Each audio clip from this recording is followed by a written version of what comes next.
Hello and welcome to the official SDFC podcast. I'm Kayla Burns-Hefner here with Sal Zizzo. No Marvell again this weekend. Yeah, I mean, I think he's in Greece, I think it is. I don't know. He's traveling the world. Cruising the world right now. Yeah. Marv, we miss you, but we hope you're having a great time. Yeah. We haven't had a show since 2 weeks ago because of the double match week last week. So a lot to go over in this. We'll go over Chicago. We'll go over Toronto, Vancouver, look ahead to Nashville, also look ahead to Leagues Cup. We're going to talk to assistant coach Frank Hjortebjerg. We're also going to have an exciting interview with our most recent DirecTV Man of the Match winner, Manu Duah and Willy. Excited for you guys to see this on this. Such fun guys. Can't wait to get to that conversation and talk a little bit about their background. First, we've got a lot to catch up on. Yeah. Since the last time we've been on this podcast. Yeah, I mean, look, they go on the road, they get a bounce back win against Houston, and they get the win. You know, obviously they lose at home against Houston, then they win on the road against Chicago, then they go on and they lose against Toronto at home, and then we tie Vancouver at home. So, yeah, I mean, you can look at that and it's a little bit bizarre with, you know, how many wins they're getting on the road compared to at home. Yeah, I want to talk to you a little bit more about that too, just get your player perspective on that. But we'll also talk to Frank about, you know, his perspective and the takeaways overall from these results. But a couple positive takeaways that we can at least mention. Ian Pilcher scores his first MLS goal at Snapdragon Stadium in front of his family, was in town for their first match to be able to kind of see their son, support him in that way. Awesome goal. Dude, awesome. Yeah. Off the corner kick, bouncing around a little bit. Puts his left peg to it, curls it in the corner. Like, probably a great feeling for the rookie with his parents. Yeah, watching. I mean, God, there's been so many moments like that. I feel like this year, just like these unique moments where like family's in town or something. So it's been really cool. It's incredible. It makes me happy every time. Yeah. But he was also the veteran, the oldest member of the youngest backline. We're pretty sure, 99% sure, that this is the youngest backline to start. We challenge you guys MLS to go find history. A younger one because that was incredible, right? Like two 19-year-olds, a 20-year-old, right? Bambino. Ian's the oldest at 22 years old. Yeah. You got two 19-year-olds, Verhoeven and Bambino, and Manu, who we'll talk to in a little bit. Ian 20 bringing that average up. Come on, man. 22. Incredible, as we've talked many times on this podcast with the coaches about creating a big squad and just the importance of being able to have guys in there that you can plug and play and just trust in those moments. And what a performance from those guys. You see Ian scores, Manu's man of the match for his defensive performance. Great to be able to see that kind of performance from those young guys stepping up there. Yeah, they weren't kidding when they said they were going to trust the youth here. I mean, look, we're a club that, you know, hasn't even really developed the youth academy yet. That's still, you know, in process. And that's going to be something that this club is going to lean on heavily. So if there's one club that's going to break that own record for the youngest back line, it's going to be SDFC again. Well, he had a MLS veteran, but for his first start for San Diego FC, recorded in Chicago, Pablo Cisniega, 3 saves on that start in Chicago, has been starting in the absence of CJ Dos Santos with his injury there, but cannot just stress enough the importance that he's played in this. 3 saves, both versus Vancouver and versus Chicago.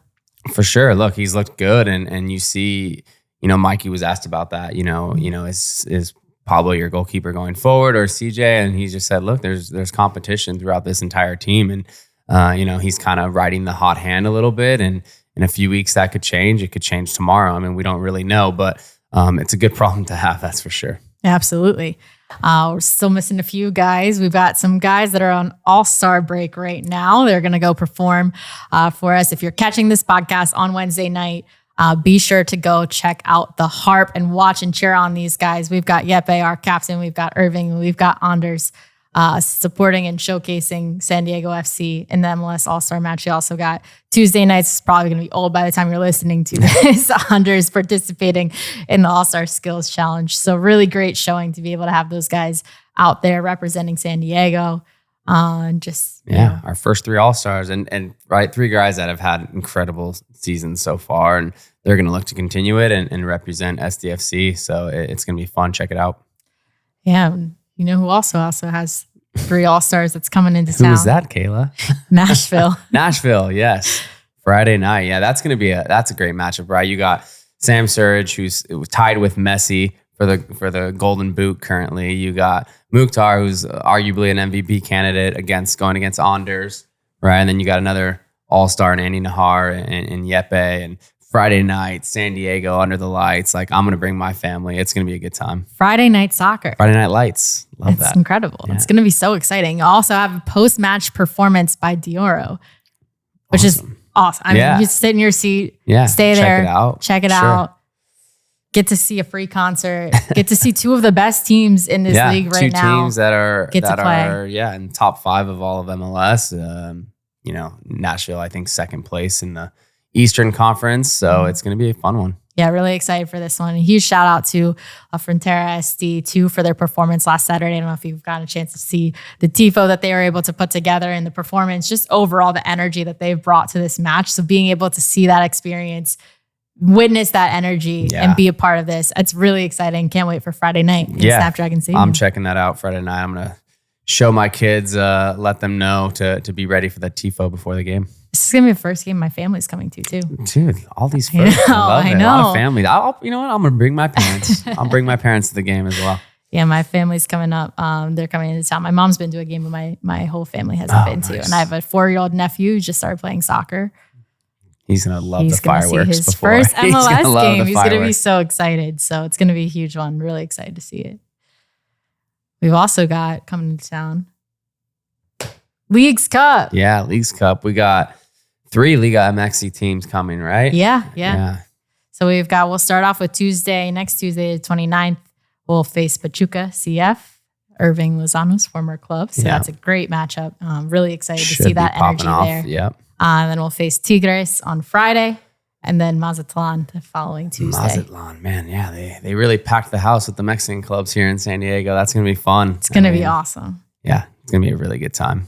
Really great to get to see kind of a preview of what that energy will be like when we get to play Club America in that friendly. So excited for Leagues Cup and getting to participate in this competition for the first time in club history. Yeah, and there's definitely going to be, with all the kind of injuries and knocks that we have as a club, there's going to be a lot of guys, some guys getting extended minutes more so, but I think it's just going to make us better as a club, especially in league. A lot more guys getting minutes, more comfortable, more confident. So I'm looking forward to Leagues Cup. Yeah, we'll talk to Frank a little bit more about this and just the importance of getting these guys their minutes and being able to showcase this talent, but really excited for what we've seen so far and for what we're going to continue to see. As the official specialty insurance partner of San Diego FC, Palomar offers standalone earthquake insurance that protects property and peace of mind. It's crucial to be prepared. Visit plmr.com or contact your insurance agent for a quote. Palomar, reimagining specialty insurance with innovative, creative solutions. Hey everybody, this is Darren Smith. I host a radio show called SDFC Midweek Live. You can hear it Wednesday nights, 6 o'clock on San Diego Sports 760 and anytime on the iHeartRadio app. Join me, Adrian Garcia Marquez, Warren Barton, SDFC players and staff. It's the only hour on local radio dedicated 100% to San Diego Football Club and the beautiful game. Nelson making a really good run forward. The ball played in behind Nelson. Wrong side of Duah, but Duah does just enough to put off Nelson. And Duah turning to the fans and asking for more. All right, we are joined by Manu and Willy. Guys, welcome to the podcast. Thank you so much. Thank you for being here. Appreciate it. Excited to get into it. First thing that we always have people do when we have them on the podcast is just go over kind of their soccer journey and say how it all started. So Manu, let's start with you. Manu Duah from Ghana. Started from Ghana from an academy called New Life. Yeah, I was there. I started when I was a kid, and I was there for a while, like 3 years. And then I got the opportunity. I was going to school as well there, so playing soccer and going to school. I got the opportunity to come to the U.S. to continue my education. So I came to Dunn School, which is in Santa Barbara. And from there, I moved to UCSB and then got drafted, and here I am. Your first draft pick in San Diego FC history. Yeah. How does that feel? It was fantastic. I'm super happy that day. Willy? I joined Right to Dream when I was like 11, 12 years old. Played there for about 7-8 years. Signed for Nashville when I was 18. Played in Nashville for 2 years. Went to Lyngby for 2 years. And then here I am in San Diego. What was it like getting the call to come to San Diego and rejoin Right to Dream? I mean, it felt good, coming back home. I knew like a lot of people, and I'm familiar with the program, with the organization, so it was like a pretty easy decision. Yeah. That's awesome. Yeah, do you guys look up to Ima Boateng as like a father figure or what? Since you For sure. We have had him on the show, and he talked about kind of coming up through Right to Dream and just having so many relationships with people just across the league, of just being able to see everyone kind of, go on their own journey. What's that like, being able to reconnect with some people that maybe you've known from your early soccer days and coming over here? I mean, it's been good. It's been pretty good actually. Especially like Ima. Like I didn't play with Ima in the academy. It was like a very older generation. But just remind him. But yeah, coming here and getting to meet him, getting to know him, know about him, and he shares like a lot of the experience they had in their generation, and comparing to ours is like so much different. And yeah, so it's good to meet people like him, and then get to know like his experience, and then you get to learn from it. Was your academy in Ghana like?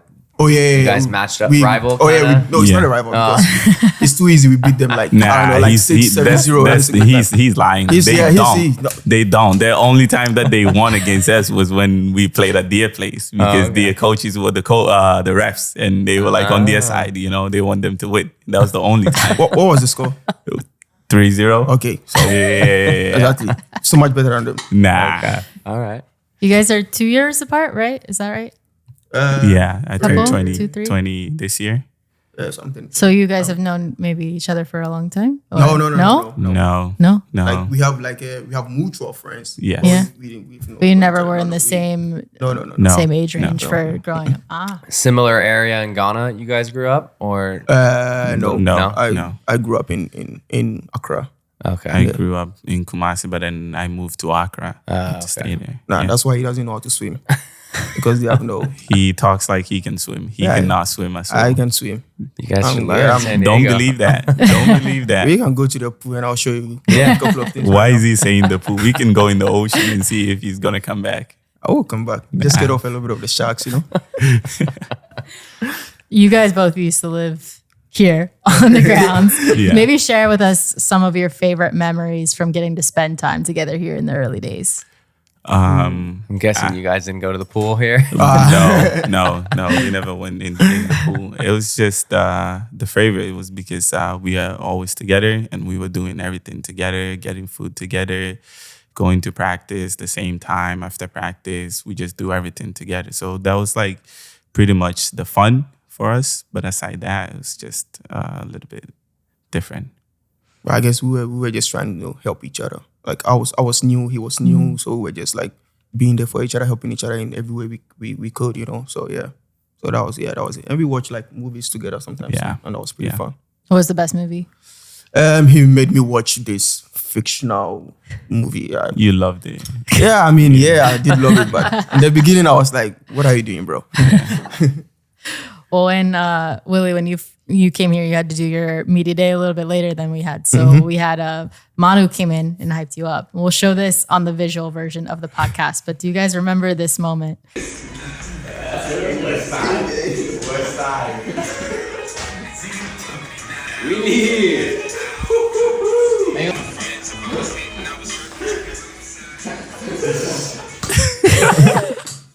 Can we credit Manu with helping you come up with the goal celebration look? Or is that you can just say yes? Don't think about it. Yeah. He was helping me out. Yeah. Yes. Yeah. Even though he's bad himself with goal celebrations, but yeah. Yeah, I am bad. I mean, mine I was like out of like a lot of moves, but then with him I was like outside, so I was just giving him what I wanted to do at that time, but I forgot. So I was like, oh, it's better you just show him and he can do it, So it was nice. How much does it help you guys just kind of having each other for you getting thrown into the mix with this team, coming in a little bit later than some of the other players and being able to, just get to know everybody? It's been quite easy because we have such a good group, and they're very inclusive. They trying to help you as much as possible. Make sure you understand and get well with every person. And yeah, he's been one of the guys who's like really helped me. And of course, Imad. How's so far the transition going? Because you were always kind of like a number 6 defensive mid, and lately you've been playing center back. You just feel more comfortable there, or you just been having good performances, or what's that been like? I'm getting comfortable there. Okay. I mean, from the coaches helping out a lot is encouraging me to be like more comfortable there. So it's been going good. Not the best yet, but probably it will. I did not similar, but I transitioned, from wing to right back, then a little bit of center back. And when you play center back, it's more just kind of, you're already good on the ball, right? From playing center mid, and then you play center back, and now you're just kind of reading the game, and you have a little bit more time on the ball, just making good decisions. So it's been good. You look good there. So, Thank you. Thank you. Yeah, I agree. He's been good. He's playing like a prime Thiago Silva. And you've always been right back? No. Winger? I started as a midfielder. Actually. Oh, really? Yeah, He was a goalie at some point. I played in the middle for some time. I played as a center back too. Really? I played like center back for a really long time. Okay. Then I moved to right back. Okay. I've played number 9. You played it all. I've pretty much played everywhere on the pitch, to be honest. Yeah. He was so tall for center back. Okay. Yeah. I mean, if you see my height, I better be tough.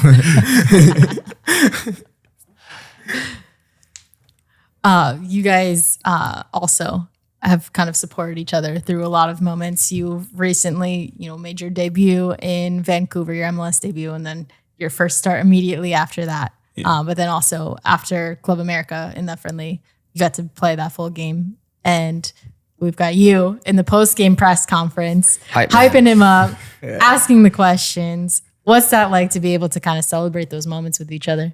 I mean, I was just really, really proud of him because, since I came, he's not had any minutes, and I've seen like the work, he's been putting in and day out, and I was just really, really proud of him. It's just, congrats, brother. Thank you, brother. It's just the same. Like I haven't had enough minutes, and whenever he plays too, like I'm happy for him. I see him play, and after I would just go on the field, hug him, and be like, "Hey, that was a great game," and we'd be talking about it, and making jokes, about it. So it's just that we are always there for each other. Always, no matter what, we are just there for each other. How's it been like for you being able to kind of step into this role and be able to play some more minutes? It's been really good for me. It kind of helped my mindset as well. At first, I was feeling down, but most of the time, the coaches always hold me together, which I really appreciate it. And I have Ima and Willy too, also like helping me out a lot. So now that the coaches have more like confident in me and giving me some minutes in the game, like I feel proud for that as well. Yeah. Shiv, are you proud of him? Oh yeah, 100%. I'm like a proud dad. That's awesome. What about tell us a little bit about kind of your experience from Saturday, getting DirecTV Man of the Match, wearing the mask and celebrating with the supporters, then coming in celebrating with Willy in the locker room afterwards. What's that been like? Yeah, it's been good. Like during the game, like I didn't know I was playing that good. I was just doing my best to help the team. I was like, oh yeah, you have to step up for the team, do everything you can for the team to have a win. But unfortunately, we had a tie, which wasn't bad. They were a good team as well. And after, I didn't even know. So it was CJ and Alex who pointed. And they were like, hey, you had man of the match. I was like, oh my God, no way. No way this is happening, And then he sees me and it's like, oh, every single time the way we go, dancing, like, hey, let's go, So it was pretty chill. I was happy, to be honest, after that game. Yeah. Mm-hmm. Yeah, I didn't like. I was up there in the family session watching the game. So around like 89th minute, I went down so that I could come see, hello to the boys and tell them how well they did and stuff like that. So I was coming to the pitch, and then I got to the dressing room like, Manu got man of the match, and I started like sprinting. I'm not supposed to be doing that, but I was like, running just to wait for him, and then I stood there for like 20 minutes because he was like out there signing all the autographs. You're signing all the autographs in the supporter section. Manu's getting all the love. I was there for a long time, but it was a really good moment. Yeah, that's awesome. Yeah, it's great to see, being able to kind of like see the supporter section get behind you too and be able to celebrate with them. Yeah, it's fun. Like when I went there, like I felt like most of the people there didn't even know me, So then it's time that they got to know me and they were like, oh, Manu, hey, can you sign this for me? I was like, oh, and now I have that feeling that Chucky always gets, every single time after a game. You be like, oh, sign. I was like, oh, that's a really, really nice feeling. But then the fans are like really supportive, They love the team. We love them as well, It's one big family every single time. So that's always good. We always grateful for the fans, They are like the 12th man on the pitch for us. So, they push us, they help us a lot. Yeah, they should keep doing what they're doing. Every time you step anywhere on the field, you always hear people screaming, Willy, Willy.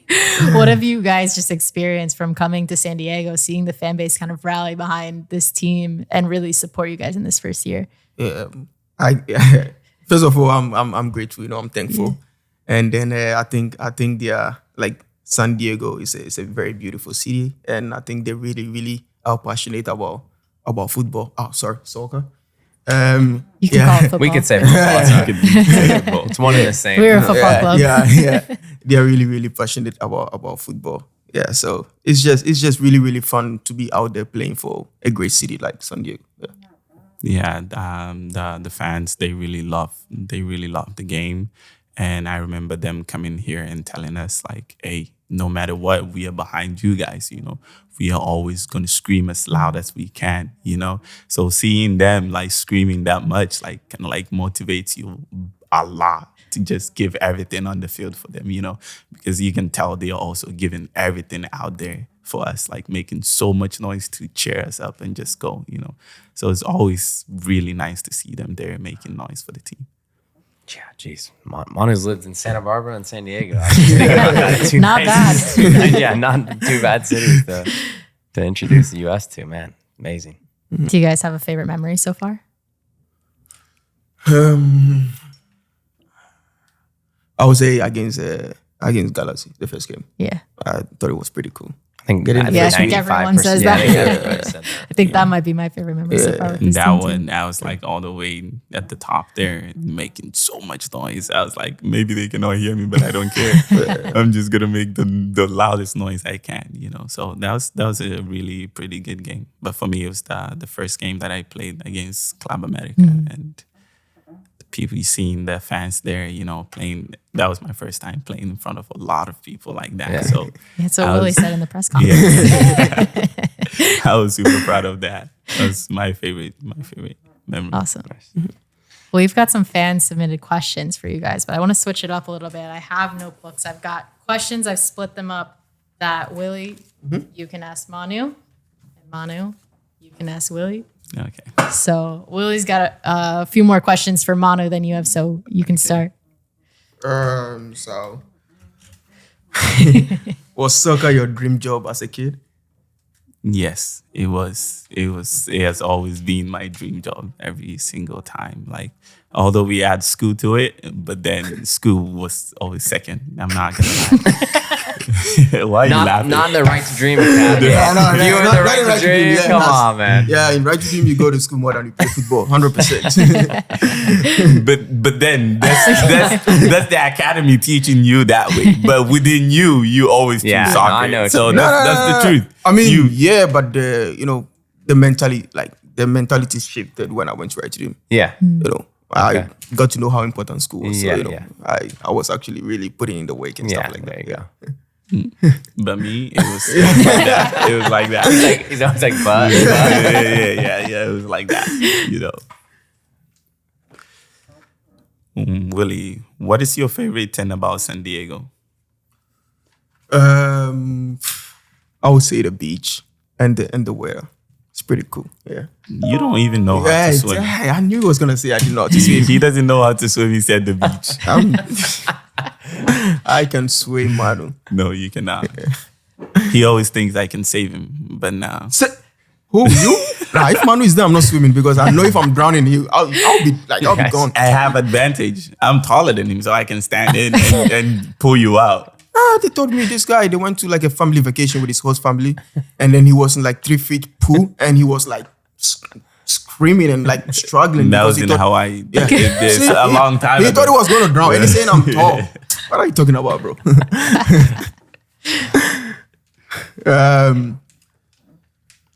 Who is the footballer you always looked up to as a kid, and why? It was Sergio Busquets. I just always loved his composure on the ball. He was really calm. It's every single time you give him the ball, he's really calm on the ball, and he's someone that I've always looked up to. Now, I still do, and now there's one other player in San Diego, and that's Yepe. It's like no matter what, you give the ball to Yepe, he's gonna make it perfect for you. You know, it's funny you say that because they're like kind of. I've always kind of compared the two players. They're very like calm on the ball. They never lose it. Yes, they're always in control. Yes. Like very similar. Yes, yeah. Same as Yepe. Yeah, Yepe is a baller. Composure on the ball. He's like really, really good. Yeah. Who was your football idol growing up? It started with Iniesta, and then it went to Frank Lampard. Then when I went to Right to Dream, it was Thiago Silva. So, and right now I would say I'll probably say like Philippe Lam. Yeah. Really? Yeah. Why the switch to Philippe Lam? He's retired. Yeah, I know, but it's just he was been watching highlights. Yeah. He was really good. He was good. Yeah. I saw like he played like his whole career and never got a red card. That's just crazy. Yeah, that's crazy. He's really good. Yeah. Were you ever on forward? If so, what were the most goals you've scored in a game? 3. No. In a game. In a game. Oh, okay. 3? No, just 1. I was trying to help you. I know you were trying to help me. But No one will know the youth days. But it's always been headers, always getting in the box, just to head the ball in, There's no time where I've been up there and the ball comes on my feet and I just shoot it. And I never get that chance. It's always a corner or like we get a free kick or something like that. And then I'll just head the ball in.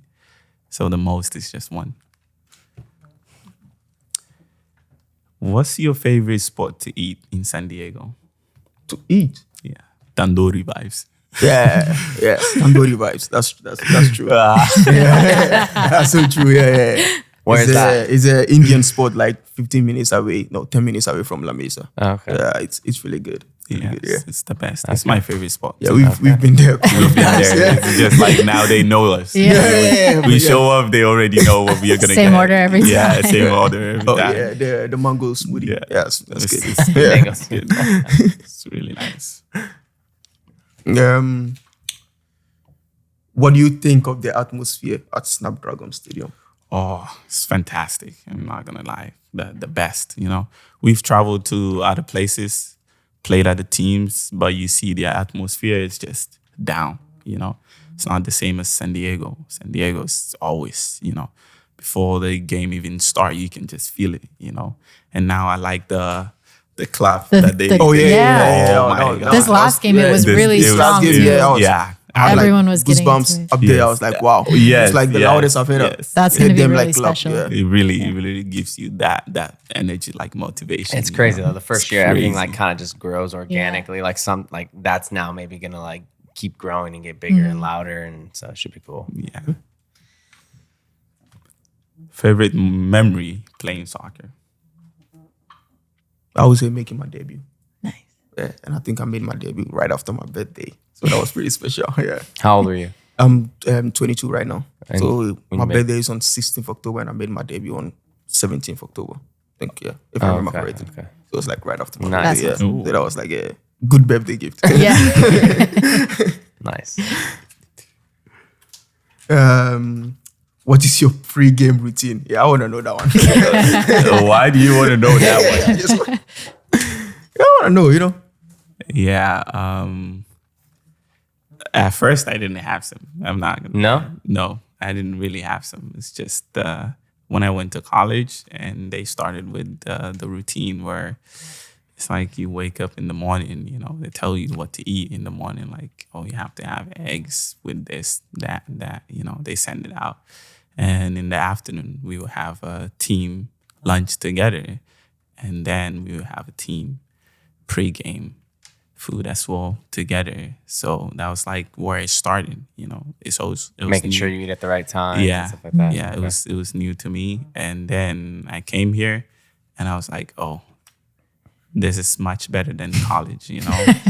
Like college, the food was all right. It's not the best. All right. Yeah, it's all right. Not the best, you know. But here, you know, they put you on like really good food. You know? They know what to eat, what not to eat. But college was just like fill your stomach, you know, and go play. You take a nap at all before games? No. Walk? No. I'm always indoor, just thinking Hanging about out. the game. Yeah, thinking about the game. Either playing games with my friends, you know, just to calm me down before the game, or just on my phone, just watching videos. Nice. Oh, no prayers? Before the game.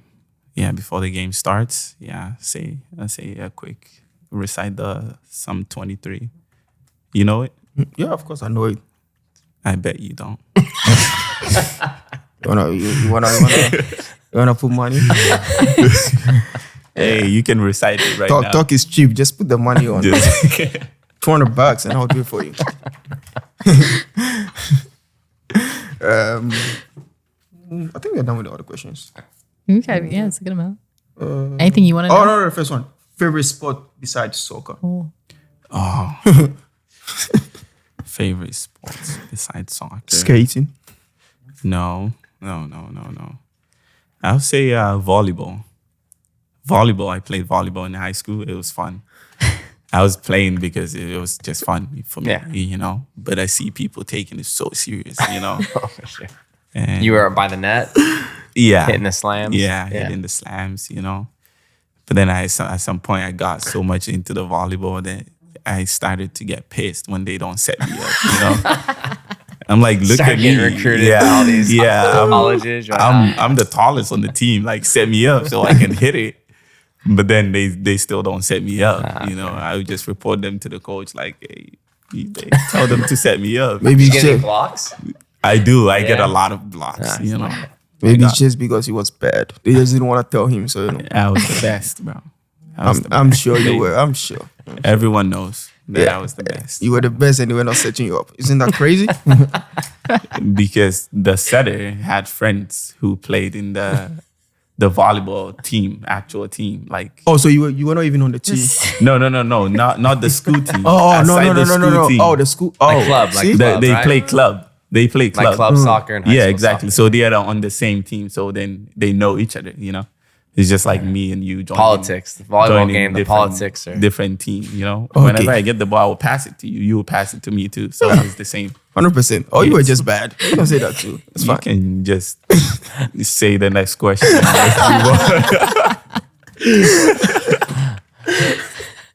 Oh, favorite pre-game hype song? It better be Black Sheriff. Oh, Blacko is on the list. I have an Afrobeat list, you know, which has Yeah, but favorite. favorite. Song. Yeah. Now, I'll say Blacko. Yeah, Black Sharif. Which of Black Sheriff songs? I like the victory song, and then I like the Sumobi, that song, you know. So mostly I'll be listening to that. Yeah, that's good songs. What is your favorite song after games? After games, When we win? when we win, Yeah. What song? would Stone you- Boy, Jaja. Hey, that one is fire. That one is fire. That's like We need to create a playlist. Yes, Send it yes. out. Or you can play the Gas Miller 3 points. Yeah. Three Yeah, that one is good points. too. That Yeah. one is good Yeah. too. Yes. It's- I think we're done with the questions. I think that's all the questions we got. Thank you guys so much for joining the podcast. Yeah. I Thank you very appreciate much. it. Thank you so Thanks much. for coming, guys. Thank you Great for having hanging us. out with you Thank you. Big news from 18 Threads. New merch is available in-store and at 18threads.com. So whether you're heading to Snapdragon Stadium or just repping SDFC around town, 18 Threads has you covered. Stop by Mission Valley or shop online at 18threads.com. Join the San Diego FC family and become a member for the 2026 season today. SDFC season ticket memberships come with a variety of exclusive benefits designed to enhance the overall matchday experience, including discounts, access to MLS Season Pass on Apple TV, invitations to exclusive club events, and more. Visit sandiegofc.com/memberships for more information. Welcome back in for our match preview and recap presented by Alaska Airlines. We are joined by assistant coach Frank Hjortebjerg. Good to have you back. Thanks for having me, guys. Awesome. We've had a couple of matches since the last time you've been on. We want to go over just kind of your overall thoughts on the last matches, starting with Chicago, Toronto, and Vancouver. Yeah. So one of the more challenging periods for us, also going a little bit further back than the Chicago game. So an interesting period where teams has proposed different challenges for us, and some very good teams we faced also. I think the Chicago game was fairly decent from our side. And then, of course, in the end, when they get a late goal, it always gets a little bit more shaky and interesting. Toronto proposed a completely different challenge for us in terms of how they approached the game, which was a tough challenge. And we never really found a good solution, at least during that game. We'll be ready for it next time. And then, obviously, the latest one with Vancouver, also a very, very strong team,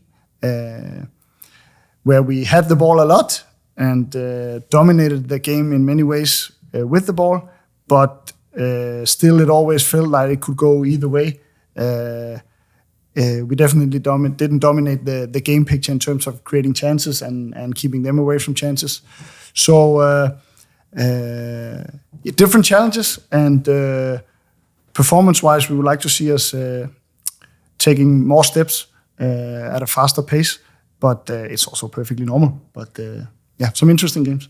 Is it kind of to be expected at this point, a little bit more than halfway through the season, where there's more tape documented of playing and kind of you're showing other teams more pictures to be able to have more teams kind of throw some different things at you? I think it's fair to say that the element of surprise is out. Yeah. So that was clearly something that you benefit from in the beginning, for sure. Then I also think it's fair to say that we are no longer the team that everyone expects to beat. And I also think that it's fair to say that we've faced some teams that adapted a lot to what they've done in other games when they face us, which is totally fair. And that's just something we have to learn to deal with. But the same thing, learning to also now you kind of see some more things of how other teams approach, then you can take more of that information and implement it. Absolutely. And most important is that the different challenges that the players face, we can now analyze, we can get the feedback from the games, we can give players the feedback, and we can just develop our style of play even more. We in that sense, the opponents is our friends. Like they teach us what we need to get better at, because of course they will look for ways to beat us. That's the nature of the sport. So it's all just good information for us, and then it's about taking as much learning as we can from it and develop. You mentioned the Toronto game, never really getting into like a rhythm, right? And Mikey said post game that once they scored, they kind of just went man to man with one guy kind of in the defensive side with nobody, and then they kind of left -1 in the attack. So was that something also like Houston did a little bit as well? And do you foresee a lot more teams saying, we've had success against San Diego playing this, man marking style? And it's kind of a style that's starting to, it's growing in popularity throughout the entire world of soccer. Is that something you guys are like kind of aware of when you mention like we'll be ready for it next time? Yeah. So I think there's multiple ways to look at it. Yeah. On a more general scale, I think you will not find a team in the world who is completely man-to-man. Yeah. Like you always passing on guys. You always pass on guys. You never just lock to one and just follow him completely. Yeah. And at the same side, you will never find a team who's completely zonal, who never reference any man. So there's always these nuances where you can say one team was man-to-man, another team zonal, and it's always in between those things, always more nuanced. Then I think Toronto and Houston did it in different ways. So I think Houston, for example, done what I think a handful of teams has done when they faced us, which was in their high block, our goal kicks going more man-to-man referenced. Of course, we have our goalkeeper, which gave us an extra player. It's very rarely that we see any team. Maybe they'll come where they put the goalkeeper off also. Yeah. But otherwise, we always have a number of situations with the goalkeeper. So Houston did that a lot on the high block and the goal kicks. And then they became more and more zonal the closer they got to the own goal. Okay. That's how we saw it. Toronto was more referencing man-to-man all around the pitch, also close to their own goal. Okay. Apart from the things that you say, whereas our two center backs were almost always two against one. Okay. And then on their last line, they had one extra player. So that what we struggled with was that it was the first time we faced a team that did what Toronto did all around the pitch in that sense. And they did it very well. And we, like I said, we never really adapted good enough in the game to create enough where we can say we deserve to win that game or we had a decent chance of winning the game. So fair play to them. They did that well. It's funny too, because, post game, they asked Mikey as well, like, hey, was it a handball, this and that. But there's like 95% of coaches in the MLS that would have just complained, yes, it's 100% a handball in my eyes. But he just said, look, we didn't play, well enough to win, and that's what we can control. So hats off to him, because I like to see when coaches and players, take responsibility of what they can control, and it didn't go their way. So let's not start blaming, a million different obstacles. Yeah, but you've been in the locker room yourself, right? So you know better than we do that once the coach starts to talk in that press conference, starts spreading. At least 50% of the audience he's talking to is the locker room. Yeah. Mm-hmm. So. Of course, we can have our own little talk in the coaches' room, and we can be frustrated about certain things. But the message that we want to send to the outside world will also go to the locker room. Yeah. And here's just important that, listen, the referees do their best. I'm 100% sure about that. Yeah. And they will make mistakes like any other human being will. We will also. So let's not spend half a second thinking about that in terms of what we do together and in terms of where our focus should be. So the faster we can get over that situation, the sooner we will start to prepare for the next one. So that's very important. Yeah. I did think it was interesting, post-match specifically for this time around. Usually following draws, the message is, it feels like a loss. We should have gotten that point. We should have won. But this time around, it felt like the message was, it was good to get that draw against that team with the way that this team fought back on the adversity they faced, being down players, playing a very young back line. What can you tell us about just what that means and what that does for this team moving forward? Yeah, so I think what we really liked about that performance against Vancouver was that I think it was a game played at a fairly decent level. It was a fairly good quality in the game from both teams. We clearly tried to play with our style. I think it was clearly to see it was a San Diego FC team on the pitch. We were just not efficient enough in terms of creating enough chances. Plus, once they broke us, they didn't break us a lot, but the times they broke us, the chances that they create was simply too big. The goal that we conceded is a good example where we have time enough and we should have positions enough to defend it, but we simply become too open and give away too big of a chance for like a little bit too easy. Mm-hmm. But we saw a young backline. We saw a pretty challenged squad in many things, going out there competing again in a top game in the conference, giving it a good shot. And I think a draw was totally fair. It could have gone their way, it could have gone our way. But we were pretty happy about many things in terms of the the overall general performance, but we weren't too happy about not creating more, and they created too much from a game picture that we actually liked. That makes sense. No, I mean, and again, you know, you guys look at it as like, I know we're home, and I know we want to win every game at home. We've been excellent on the road. So look, we tied, you know, the second place team in the Western Conference 1-1.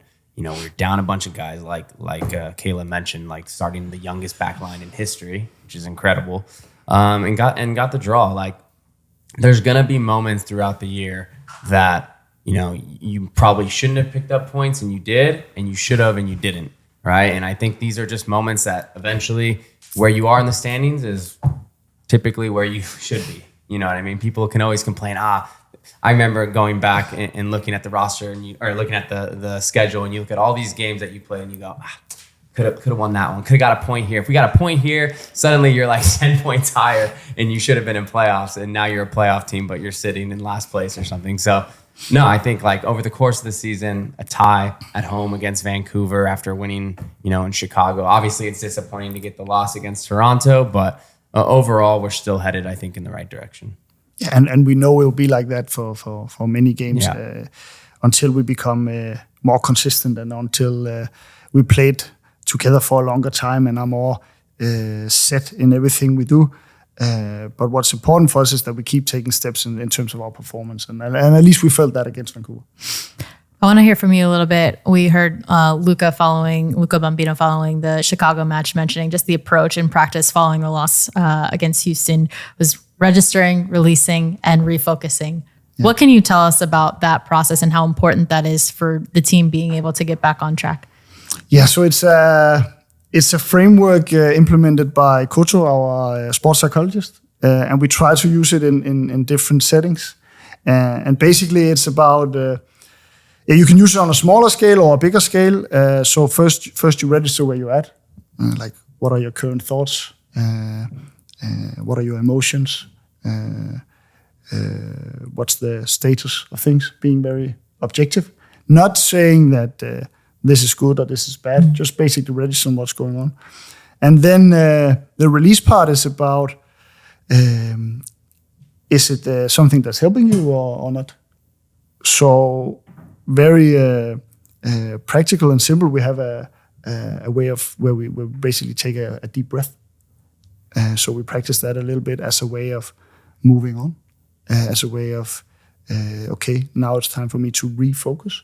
And then the refocus part is all about our Duran walking. We have a surprise visitor. Oh, that's nice. Oh, I blew the surprise. Sorry. But then the last part, the refocus part, is all about our style of play, our principles, our game plan, our values. So you can always come back to that when you are in a moment of perhaps frustration or stress, or and like I said, that goes on the in the milliseconds on the pitch, fast. And it also is something that we use in the bigger perspective of looking at the actual game or multiple games within the season. Like, this is the status at the moment right now. What of this can we use to move on, and what is it that we are trying to move on towards? So it's basically like a mental framework that we try to implement, and Coach try to use it in his conversations, and we try to use it as a tool with individual players, but also as a group thing. Even also in the coaching staff. So, yeah.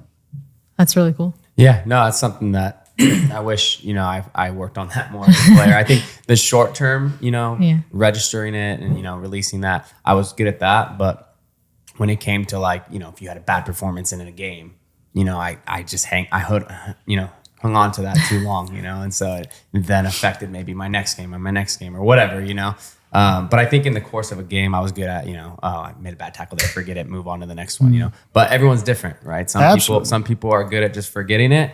I had a bad game, forget it. And then some people, it's like they dwell on a mistake in the game, and then that particular game becomes worse and worse. So, credit to a lot of these, and even some of these younger guys, like already getting that message and starting to work on that. It's been great. And another good example is the press conference with Mikey that you're mentioning. It's another example of the same. So instead of just shouting, "Focus!" Yeah. Concentrate. We try to at least see if we can implement some sort of framework where it has a little bit more than just shouting the word. Yeah. Looking at a little bit to Nashville playing a top Eastern Conference team on Friday. What can you tell us about that matchup? Yeah, so a very, very good team, I think. I've been very impressed with them so far. I know Mukhtar a little bit because he used to play in the Danish Superliga, where he was also a big profile. So it'll be a very tough challenge. And again, a slightly different style of play than Vancouver and Toronto. At least that's what we expect.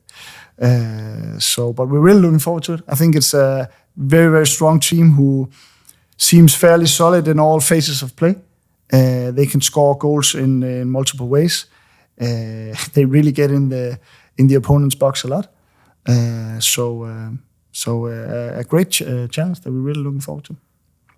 Yeah, the importance of making, you guys have been talking about the importance of making the squad bigger. Also going to be playing quite a few Leagues Cup matches coming up. What can you just tell us about, being able to kind of go into that challenge and play multiple games in a week for the foreseeable future? I can tell you that everyone has a role to play. That's for sure. Everyone. That's just the fact of the matter that we have a lot of games to play.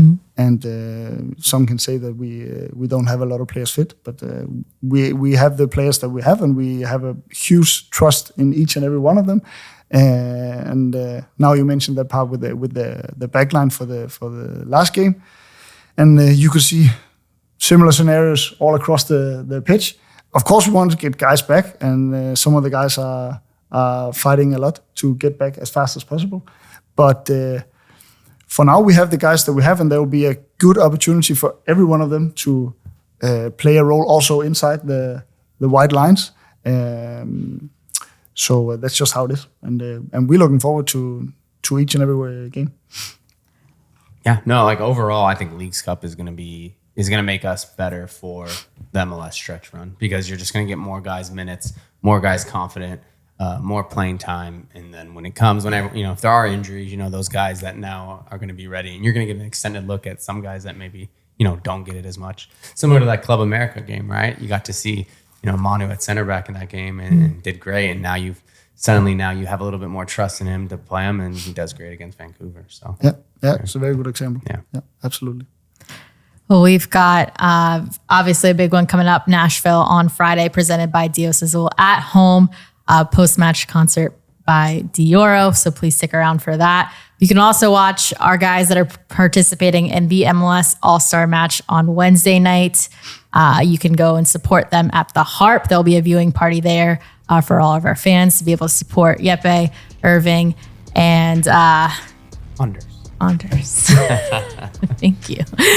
And then followed by our first ever participation in the Leagues Cup starting on Tuesday, July 29th against Liga MX side Pachuca CF. So lots to come. Thank you again, Frank, for the time. Thank you, guys. And we'll see you guys soon.